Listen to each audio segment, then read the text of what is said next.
Portsmouth city leaders want to add an arts district downtown. It would focus on the area along High Street from Elm Avenue to the ferry landing and continue along the water to Interstate 264. The hope is this will attract more businesses. Newest member of the 13 News Now team, Robert Boyd, talked with current business owners who say one important thing is missing from the plan. Well, this new arts district is definitely going to help these stores and restaurants that are already here on High Street. However, what about those empty storefronts? Are those going to start filling up? Well, the businesses that are already here say no. Businesses across Old Town are thrilled that High Street has now become an arts district. It just adds to the charm.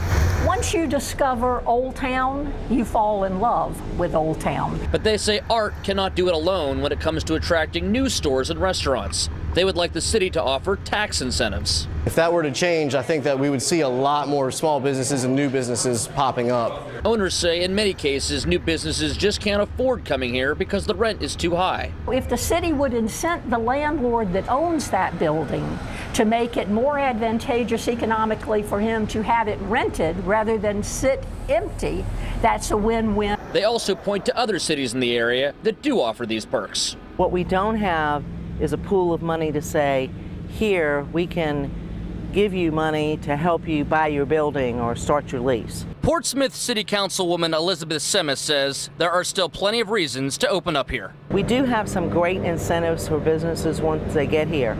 We have 50% grant funding to help a business redo their storefront. Established businesses say Portsmouth has what it takes to compete with its neighbors. We have what many other cities want. We already have an Old Town. We don't have to go out and create a new town. The city says they understand these concerns and they are being addressed. We're starting in this year's budget in 2018, we, the City Council, to look at trying to fund some sort of economic development pot that we can use to lure a business here. The city says if they do end up creating tax incentives for new businesses to come to town, that means they could see a shortfall in other essential areas. And again, that's what makes this so tough. In Portsmouth, Robert Boyd, 13 News Now.